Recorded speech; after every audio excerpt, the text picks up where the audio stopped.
Hello students, आप सभी का हमारे यूट्यूब चैनल लर्निंग यूनिवर्स में स्वागत है।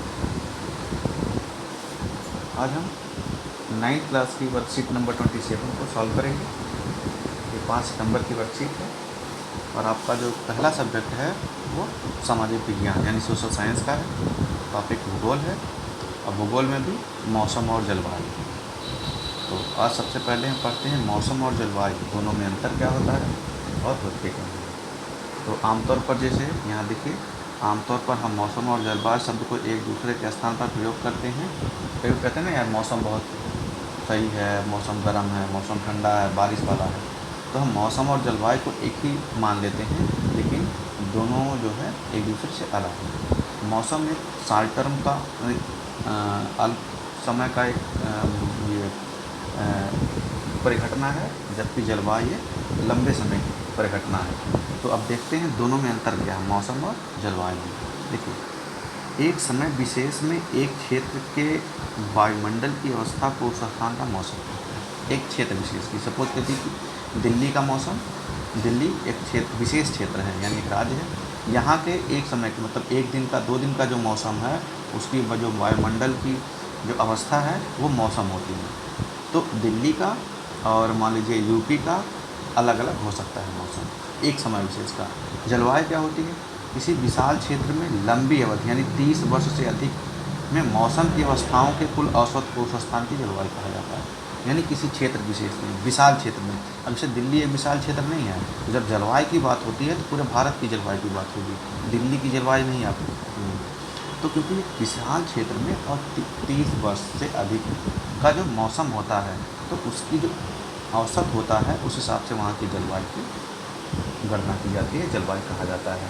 यानी अब इस हिसाब से आप समझ लीजिए कि जलवायु मौसम जो है जलवायु का एक छोटा सा हिस्सा है, जलवायु के अंतर्गत ही मौसम होता है। दूसरा, यह एक सीमित क्षेत्र के लिए आकलित किया जाता है, चाहे एक शहर या गांव या मोहल्ला के लिए मौसम।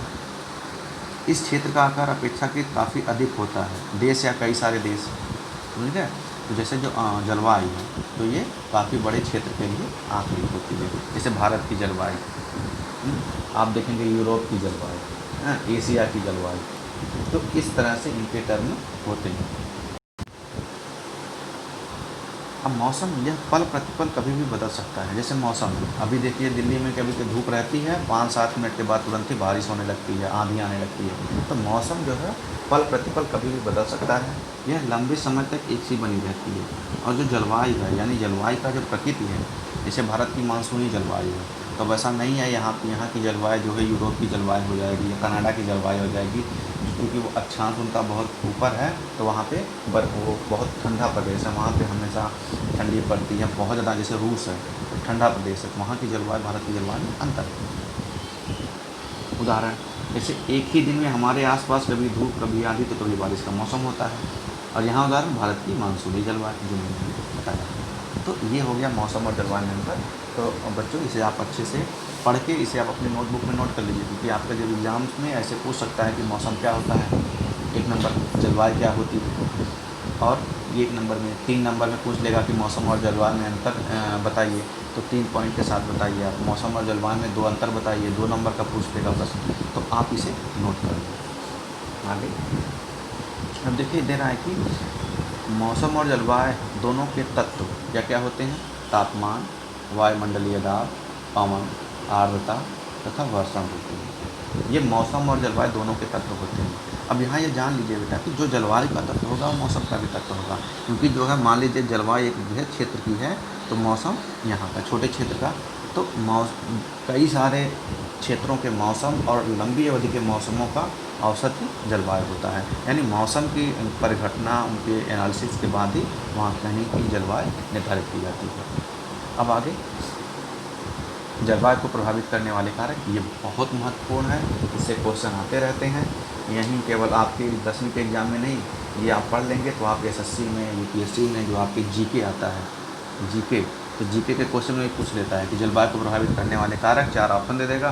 तो मान लीजिए पूछ दिया अक्षांश, उसने पूछ दिया पर्वत, या उसमें पूछ दिया कि क्या समुद्र, वायुदाब पूछ देगा, या तो पूछ देगा क्या बोलते हैं कि समताप मंडल, समझ गए ना। तो अब समताप मंडल इसमें नहीं है, तो समताप मंडल को आपको कौन सी कारक जलवायु को प्रभावित नहीं करता, तो आप लिखेंगे समताप मंडल नहीं करता।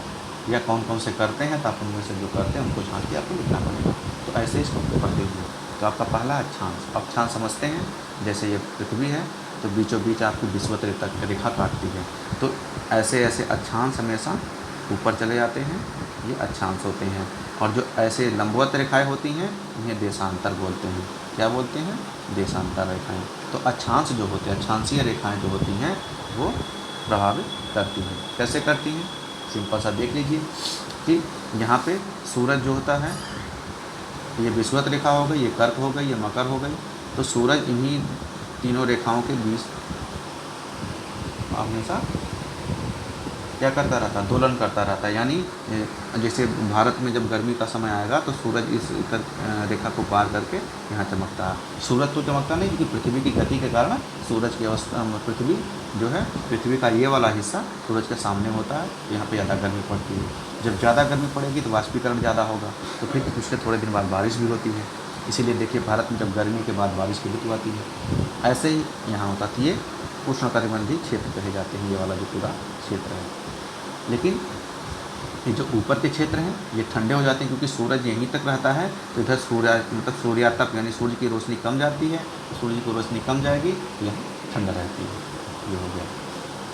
यही कारण है कि ध्रुवों पर ठंड पड़ती है। जैसे रूस हो गया, कनाडा हो गया, ये ध्रुवीय क्षेत्रों के निकट हैं, तो यहाँ पे ठंड बहुत ज़्यादा पड़ती है, बर्फबारी बहुत होती है।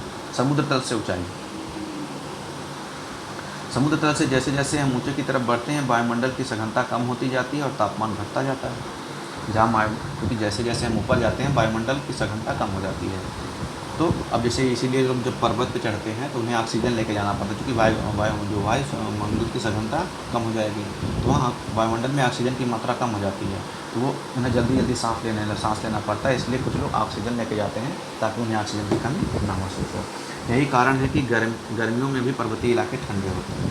पर्वतीय इलाके गर्मी में क्यों ठंडे होते हैं? क्योंकि ऊंचे होते हैं, वायुमंडल वहाँ उनका सघनता कम होती है, वो ठंडे होते हैं। अगला है समुद्र तल से दूर। जो समुद्र तल के किनारे की चीज़ें होती हैं, उसको समुद्र की जो समुद्री हवाएं होती हैं, चूँकि वो पानी के ऊपर से बहती हैं, तो ठंडी रहती हैं, सम रहती हैं, तो वहाँ के तापमान को सम बनाए रखती हैं। समुद्र तट से दूर होने पर समुद्री हवाओं का प्रभाव कम होता है और इसलिए तापमान बढ़ता है। लेकिन समुद्र से जो दूर इलाके होते हैं वहाँ पे समुद्री जो हवाएं होती हैं, इनका तापमान, इनका प्रभाव कम होता है, इसलिए वहाँ गर्मी पड़ती है। तो जैसे अगर ये देख लीजिए, ये भारत है, ऐसे मान लीजिए, सॉरी ये काफ़ी ख़राब हमने ड्रा किया है। ऐसे मान लीजिए भारत है, तो ये इधर देखिए, इधर सब समुद्र है। तो जैसे ये केरल है, तो अभी आगे प्रश्न आया है कि केरल, देखिए केरल की जलवायु और दिल्ली की जलवायु में इतना अंतर क्यों है? तो आप यही उत्तर लिखेंगे। क्यों? क्योंकि केरल जो है समुद्र तट के किनारे है, तो समुद्र तट की जो रेखाएं होती हैं, यानी समुद्री जो हवाएं होती हैं और जो महासागरीय धाराएं होती हैं, तो ये यहाँ के तापमान को समान बनाए रखती हैं। लेकिन दिल्ली यहाँ पर है, इससे और ऊपर यहाँ पर, यहाँ समुद्री जो धाराएं होती हैं, हवाएं होती हैं, उनका प्रभाव भी नहीं होता। यहाँ की ऊंचाई भी ज़्यादा समुद्र तल से, और यहाँ का अक्षांशीय विस्तार भी ज़्यादा है। तो इन सब के कारण यहाँ पर मौसम हमेशा परिवर्तित होता है। कभी बहुत ज़्यादा गर्मी हो जाती है, कभी बहुत ज़्यादा ठंड हो जाती है, कभी बहुत ज़्यादा बारिश हो जाती है। लेकिन यहाँ पे गर्मी ठंडी लगभग बराबर होती है और बारिश खूब होती है, क्योंकि यहाँ से भारतीय मानसून आता है और सीधा यहीं बारिश करता है। अगला यही कारण है कि जैसे किनारे वाले शहर मुंबई का मौसम लगभग एक जैसा होता है, लेकिन दिल्ली जो कि समुद्र तल से दूर है, अधिक गर्मी और अधिक सर्दी पड़ती है। वायुदाब और पवन तंत्र, वायुदाब और पवन तंत्र जो होते हैं स्थान के अक्षांश ऊंचाई पर निर्भर करता है। तो किसी भी जो स्थान है वहाँ पे वायुदाब और पवन तंत्र कैसा होगा, किस पर निर्भर करता है? वहाँ के अक्षांश और ऊंचाई पर।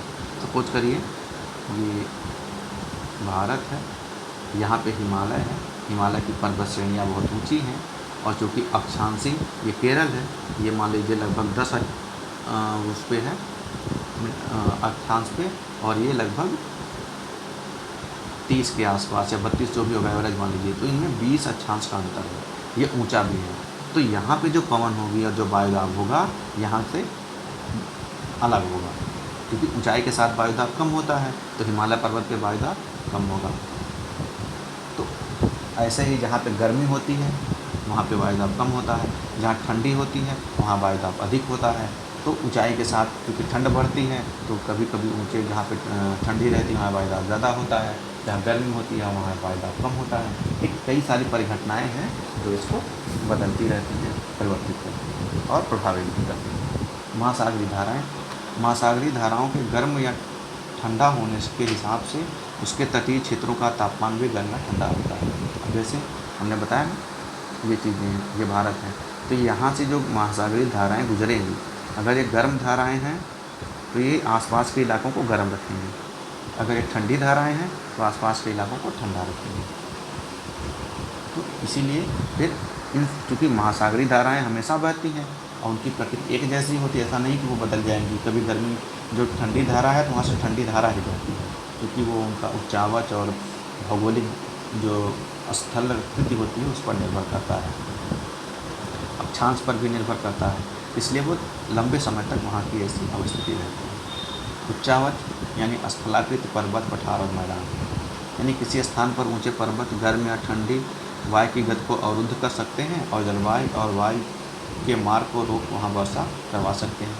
तो ये उच्चावच बेहतर करता है। जैसे कि अब देखिए भारत में क्या है कि जो भारत का पश्चिमी ऐसे भारत है, तो ये जो भारत का ये यहाँ पश्चिमी घाट है, यानी यहाँ पर्वत श्रेणियाँ हैं। जब भारत का मानसून ये हिंद महासागरीय मानसून ऐसे आता है इन पर्वतों से टकराता है, तो टकरा के यहाँ पे ऊपर उठता है और बारिश होती है, इसीलिए यहाँ पे खूब बारिश होती है। उसके बाद यहाँ पे कुछ क्या बोलते हैं, दर्रे हैं, जैसे पाल घाट है, घोर घाट है, थाल घाट है, तो इनसे हवाएं आगे निकल करके फिर बाहर जाती हैं, फिर इधर बारिश करती ऐसे आगे बढ़ती हैं। तो ये चीज़ें भी इनको प्रभावित करती हैं। जैसे यहाँ पे मासेंडाम भारत में है, वहाँ सबसे ज़्यादा बारिश होती है। क्यों? क्योंकि वो 3 तरफ से पर्वतों से घिरा है। तो जब ये जो बंगाल की खाड़ी का मानसून यहाँ पहुँचता है तो यहाँ से बाहर ही नहीं निकल पाता और वहाँ पे वो जो वहाँ की स्थलाकृति है, पर्वत है, वहाँ पे उसे बारिश करने के लिए उस मानसून को प्रयोग करते हैं, इसलिए वहाँ पे बहुत ज़्यादा बारिश होती है।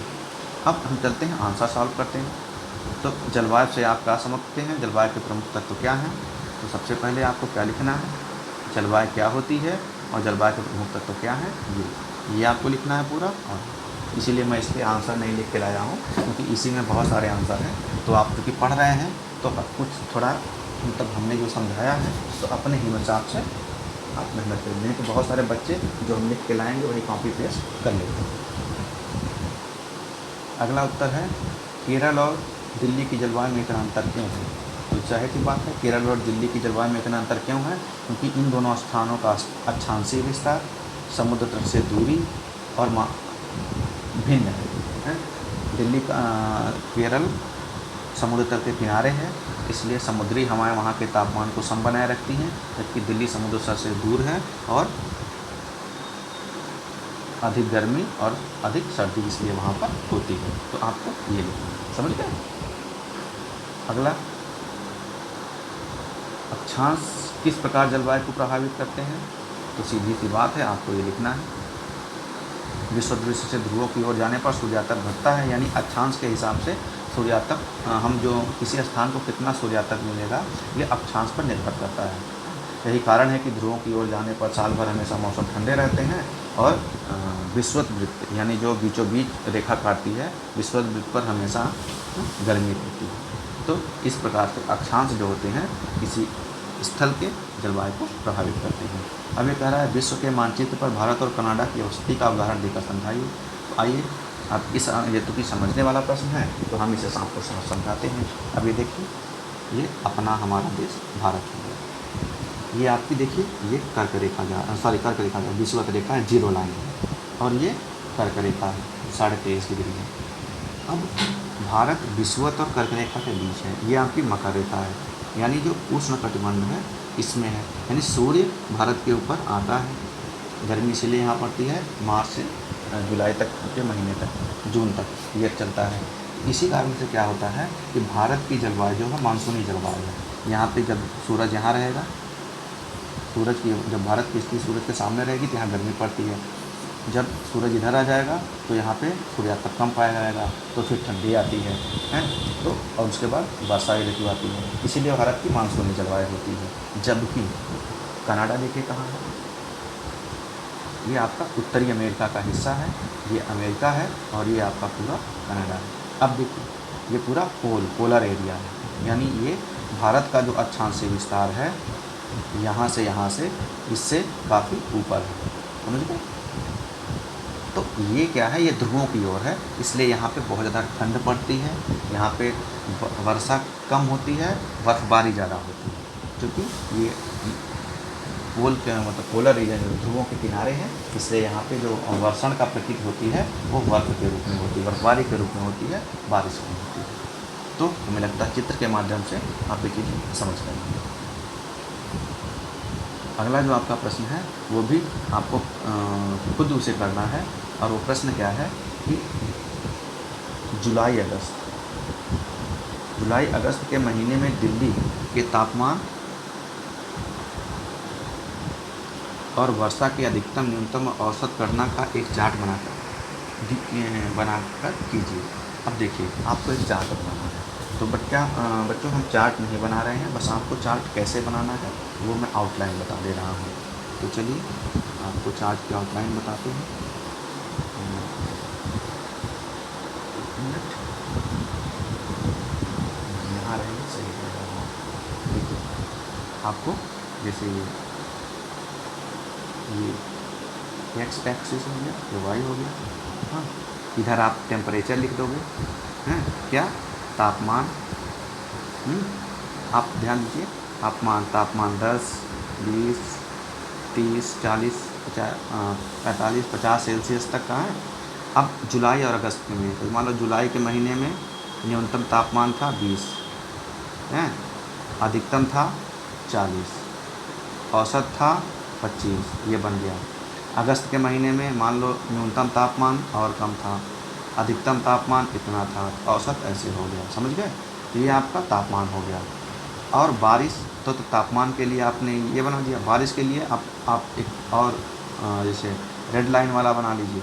जैसे ये लीजिए, बारिश को आप कैसे करेंगे, ऐसे मान लीजिए बारिश यहाँ हुई 100 सेंटीमीटर, फिर अधिकतम हो गए 150, औसत हो गई 50, ऐसे अगस्त का ऐसे कर सकते हैं। तो इस तरह से आप एक चार्ट बनाएंगे। अब ये चार्ट आप अपने हिसाब से बनाएंगे, न्यूज़पेपर पढ़ लीजिए या गूगल पे सर्च कर लीजिए कि दिल्ली में इस बार तापमान अधिकतम कितना था, बारिश कितनी हुई है। ये थोड़ी चीज़ें बेटा, क्योंकि आप लोग ज्योग्राफी पढ़ रहे हो, आपको कुछ चीज़ें खुद करनी पड़ेंगी। इससे क्या होगा, आपको मौसम के बारे में जानकर समझने की जो आपकी क्षमता होती है और बढ़ेगी। तो हमें आशा है आपको ये वीडियो हमारा पूरा पसंद आया होगा। तो अगर आपको वीडियो पसंद आया तो आप इसे लाइक करिए, कमेंट करिए। आपको कोई कन्फ्यूजन है तो आप कमेंट बॉक्स में आके हमसे पूछ सकते हैं, और अपने दोस्तों के साथ वीडियो को शेयर भी करिए।